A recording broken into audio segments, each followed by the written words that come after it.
Good afternoon, everyone. My name is Bob Jacobson. I'm the Commissioner of Public Safety, and it's my honor to be with you again today on this continuing investigation. First of all, I want to thank our law enforcement partners who are continuing to investigate and search for our suspect in this case. We appreciate all the time that they're taking away, including today on Father's Day, as they're trying to, get to a successful conclusion. I also want to thank the public for listening to what we're putting out there for information, assisting us in any way that they can in locating our suspect. We appreciate that very much, and their help is always, of course, appreciated. Today we'll have some speakers to present some information and updates on what's going on with our investigation. So as we get through our speakers, after we're all done, there'll be an opportunity to ask some questions. So with that, I'm going to turn it over to Mayor Ryan Sabus. Mayor. Thank you, and thank you all for coming. It's in moments like this that we search for answers to something that defies understanding, a senseless and tragic act that has shaken us all. But in our darkest hours, we're reminded of the strength and resilience of community. We come together not only to grieve, but to stand strong. And together, we will rise. The heinous act should never have happened. Speaker Emeritus Melissa Hortman and Senator John Hoffman are not just public servants. They are remarkable individuals who have devoted their lives to serving others. Every person deserves to feel safe in their home, including those that are elected to lead us.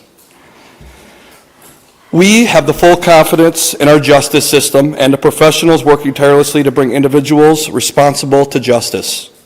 The Champlin Police Department, the Brooklyn Park Police Department, the Hennepin County Sheriff's Office, the Minnesota Department of Public Safety, and the FBI, all working closely in coordination on this ongoing and active investigation. We are anxiously awaiting news of justice, and we will not rest until that happens. If you have any information, please contact the tip line at bca.tips@state.mn.us or call 877-996-6222 or your local police department. Your voice could make the difference. Now more than ever, we must truly focus on what matters. Beneath all of our differences, political, personal, or otherwise, we are all human beings, and every human life has a value. Let us move forward with compassion, unity, and a fierce resolve for care for one another. While this tragedy has deeply impacted our cities, the people of Champlin, Brooklyn Park, and the greater Minnesota community are strong. We support those who are grieving, we honor those that we have lost, and we stand beside those that are still fighting. Champlin, Brooklyn Park, surrounding areas, stay strong, show love, show respect, be kind, and never forget the strength that we hold when we stand together. Thank you. And with that, I'll turn it over to Mayor Winston. Thank you.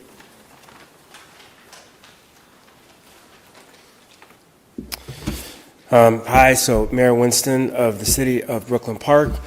As I've said before, prayers and support go out to the families of the Hoffmans and the Hortmans. I know that our cities, Champlin, and Brooklyn Park are going through a fair amount of grief. But in reality, there's no distance between Brooklyn Park and Champlin Park in terms of supporting the families.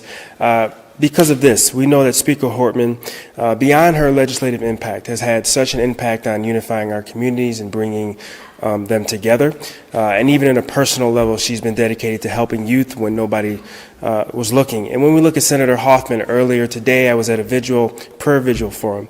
And we were talking about how are we going to support the family and come together when we realized that the number of families that we're going to have to reach out to and the communities we're going to have to reach out to bring everyone together, he's just had such an outsized impact. It's going to be a fair amount of work to properly support and honor him.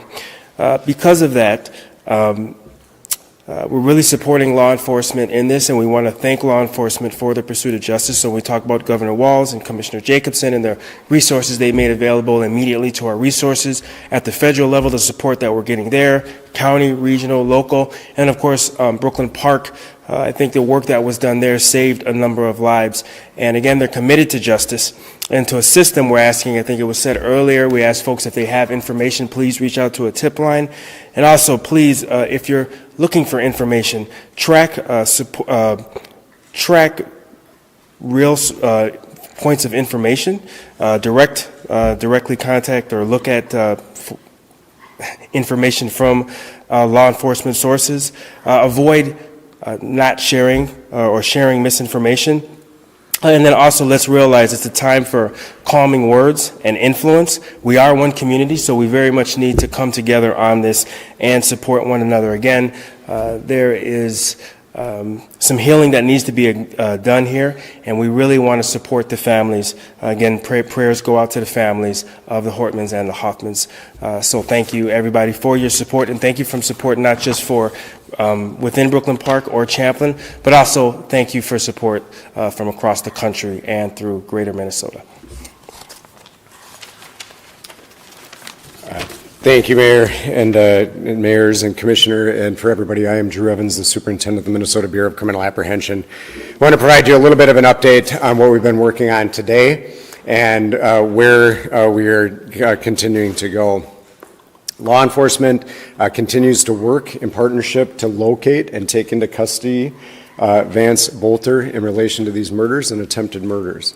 There's a nationwide warrant for his arrest for the murders and attempted murders in this case at the state level, and there's also then a federal warrant for the same crime, or for him as well, for unlawful flight to avoid prosecution. That's through the coordination that's been done with the Hennepin County Attorney's Office and the United States Attorney's Office for that. And so he is wanted on those across the United States. He is not in custody at this time. This remains a very active investigation. We continue to conduct interviews on the investigative piece, not only to learn his whereabouts, but also to follow up on the case and gather the information as part of these the prosecution related to him. As you may have noted today, and I know you've been around and the sheriff provided some updates, there is information that led us to do the searches that continue in Sibley County in that area. Those teams will continue to be active until they feel that they have done a thorough and complete search in that area for him. I want to reiterate for everybody, if you know anything about his whereabouts, or if you spot anything suspicious or may have been suspicious in the last 24 hours, anywhere, but certainly down in that area, to please contact law enforcement, either your local law enforcement and through our tip line. I also want to remind everybody that there's a $50,000 reward offered by the FBI in this particular case. That reward is leading to the capture of him related to this, and that is offered by the FBI. The teams that continue to work on this is over 100 law enforcement officers and numerous SWAT teams that are in that area searching for him. The BCA is working in partnership in this investigation with the Brooklyn Park Police Department, Hennepin County Sheriff's Office, FBI, ATF, United States Marshal Service, Sibley County Sheriff's Office, and then numerous other agencies such as the State Patrol and other sheriff's offices from across the state of Minnesota and local law enforcement. This is of the utmost priority, and that is why you're seeing teams from the Twin Cities down in Sibley trying to apprehend him as quickly as possible. We did locate in that area that led us a vehicle that we had interest in related to him yesterday that we were searching for, and it was located in Sibley County very early today. Also, I know it's been reported a hat that we believe he was wearing was found in proximity to that vehicle, which is what has led us to believing he was in that area. As we go forward on this, as we see, what we would ask the public to do is continue to remain vigilant, and anything that you see as suspicious, to please report this to us. You know, for him, it is important now at this point that he's wanted for these to come into custody. We want that to be done safely, both for him and for the public, so that we can move forward with this process, and also for the entire state of Minnesota. As they noted, our law enforcement continue to work very diligently and hard, and we know everybody wants answers. And what I'd ask for everybody today, I know it's been a long day without updates, but that's because it's been a very fluid day. There's been a number of different things that have been followed up on throughout the day and will continue to. As noted, we have taken in over 400 tips into our tip line already, and I would encourage people to continue to provide those so that our investigators can sift through those for clues and information that will lead us to him and to uncover exactly what's happening. Lastly, I would just remind everybody that we have families that continue to grieve, that are going through this process, and that it's very difficult for them. We've been in contact with families related to this, trying to provide some answers. And while everybody wants an easy answer, I would encourage everybody online and in our communities to not speculate on what occurred and what the motivation was for this. We often want easy answers for complex problems, and this is a complex situation that our investigators are going to need time to sift through the information and evidence, and those answers will come as we complete the full picture of our investigation, and we will continue to provide that information as we are able.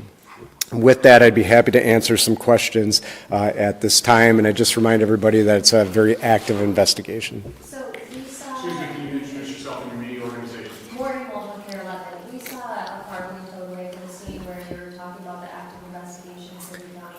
Did you find anything in that car? Our reporters noticed that there was something being grabbed underneath the blanket. Can you share any information? So the question was, did we find anything in that car? We did find items of evidence in that car that are relevant to this investigation. We can't go into the details of that, but there were items recovered for that car that are relevant, that will be part of our investigation, that provide additional answers, and that lead us to believe, additionally, beyond looking for it, that he was associated with that vehicle. Adrian Broadus from NBC News Network. Do you believe the suspect is trying to leave the country? And if so, do you have any evidence maybe towards Canada?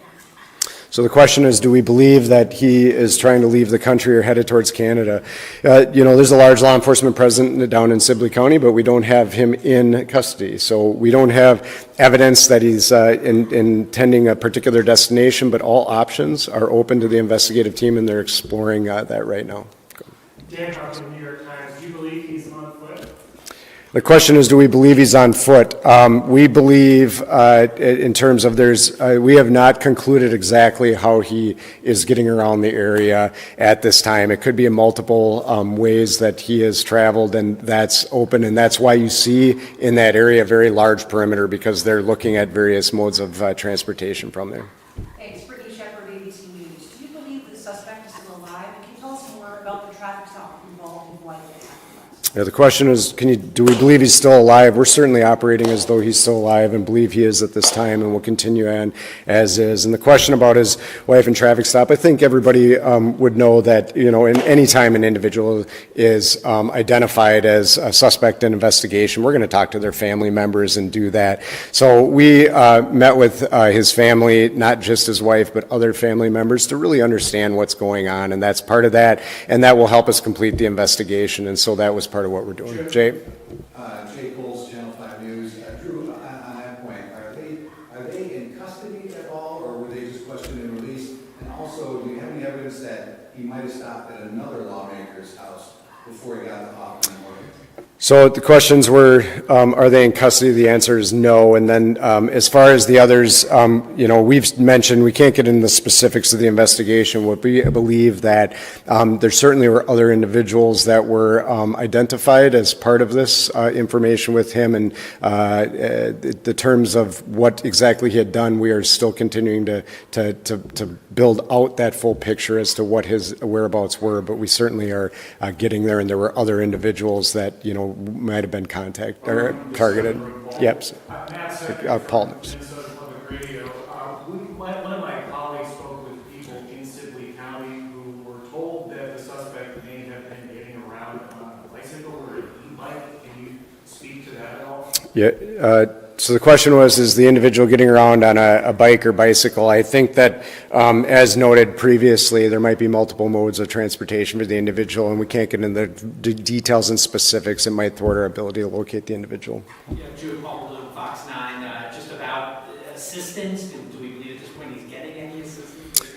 any evidence that was found? And then just to elaborate a little bit more on that traffic stop, because there have been leaks that the cash is in the wife's car, passports, weaponry. It sounds, intriguing. Can you elaborate a little bit more on what was found there and why, if so, they were able to be released? Yeah, the question was, why were they about the traffic stop and what were then, can you repeat the first part of your question? And the first was just, is there any hard evidence that he's getting assistance? Oh, yeah, thank you. So the question was, is there assistance in the items? And I can't discuss the details of what was inside of the vehicle at that time. It's part of our active criminal investigation, and we're working on that. Why were they allowed to be released? They were cooperative. We're working through that process. We certainly always analyze evidence, but they were very cooperative with us and provided us the information we needed and the information related to that. If the question about do we believe he's receiving any assistance, options are on the table. We haven't seen specific individuals doing that, but we don't know that specifically now. He's certainly been in contact with individuals. Whether or not they're providing active assistance, I can't provide that. Go ahead. Lily, I was asked, yes, have you found any indication of prior threats, any online activity, any communication besides the manifesto? If you wouldn't mind sharing some details of the manifesto that might help people find it. Yeah. Thank you for the question. It was about details on what's been referred to as manifesto, and then are there online information or others or threats indicating. So far, we have not located any prior threats with this individual towards anybody on that. That will obviously be a deeper dive to really understand the motivation of this individual and whether or not that is on there and connections related to threats, whether they might be here or in different parts of the United States. In terms of what's been referred to in manifesto, I want to clarify for everybody, and just for this is not a document, because I think it's important for the public to understand, that would be like a traditional manifesto that's a treatise on all kinds of ideology and writings. This is a notebook with a lot of, that's been reported, of lawmakers and others that are listed in here, and then much more other thoughts that are throughout this, as opposed to a very succinct document that's providing long, and it's mixed in with other documents. So that's where this is coming from. I don't want the public to have the impression that there's this long manifesto that's providing all of this information and details and then associated with names. It's much more about names and then others, and we will work through. And beyond that, I cannot provide details because it's part of the active criminal investigation. I have a question. Is the shelter in place in Egan related to this investigation? I am not familiar with that. I'd have to ask you to go to Egan. The question was a shelter in place in Egan, and I am not tracking a shelter in place in Egan right now. Was it earlier today, or is it right now? I'm just getting text right now. I would ask that I am not, we've been in here for a few minutes, so I don't know if there's anything related to ours, but I'd have to ask you to talk to the Egan Police Department. More about the federal role. Yeah, I can just on that. So the federal role on, yes, please. Joint Captain from WCCO. If you could speak more about the federal role of all this. Yeah. And is there still an ongoing threat to current lawmakers? So what I would tell you in terms of the questions were ongoing threat to public lawmakers, is there one? Certainly the safety of our lawmakers and public services is utmost concern to all of us. Certainly is to the security apparatus at the Capitol that provide that for them, our Minnesota State Patrol as well, and so we continue to evaluate that. I will say that we have no indication that the individual that is wanted here did anything other than conduct these acts by himself. But that doesn't mean we aren't exploring more fully. If there's any other threats that might be there, we will continue to evaluate that and work together with them. In terms of the role of the federal government, they've been extremely great partners to all of us. The FBI and ATF, the United States Marshal Service, and others from the federal government are providing both investigative assistance on this case and then participating in the manhunt for the individual to locate him and take him into custody safely. That is not uncommon in a large case like this, and the United States Attorney's Office has been in contact with us, and they certainly will be exploring if there are federal charges that would be connected to this sort of violence that was conducted on our lawmakers. Who is taking the lead in this? Is it still a Minnesota investigation? Yeah, so this is a partnership right now. The Brooklyn Park Police Department is the lead on the murders that occurred in their city, and we are assisting them as we do as a BCA in communities all across Minnesota with the assistance of the Sheriff's Office as well, and then those federal agencies. When we do an investigation like this, it is not uncommon for us to work in partnership with our federal agencies to see if there is an investigation that may lead to federal charges, which is what we're doing. So it is very typical that you would pursue in a murder case the murder investigation as a state case, be charged, and then we'll examine if there are federal charges, and we'll have those ongoing conversations, which we are doing right now with the United States Attorney's Office for Minnesota. And in that case, the FBI is typically the lead agency in that case, unless there is something else that's more specialized, like gun charges, et cetera. All right, thank you. We should answer this. So, and this is, the question is, this has been expanded to South Dakota, and I think that came from, I don't know the specifics, but oftentimes when we're looking for an individual, we will send out information to law enforcement in surrounding states. Yesterday, he certainly had a lot of time to be able to cover a lot of distance once we knew that he had escaped from the crime scene. We believe that information was shared just like we would share in Minnesota if somebody was coming. This happens on a regular basis, that it was shared out for their law enforcement to be on the lookout. They call it a bolo, to be on the lookout for the individual, and we believe it was there. We were never tracking and believing the individual went to South Dakota as an investigative team. Thank you. Thank you all. Thank you. Thank you. Happy Father's Day to all the dads. Thank you, everyone.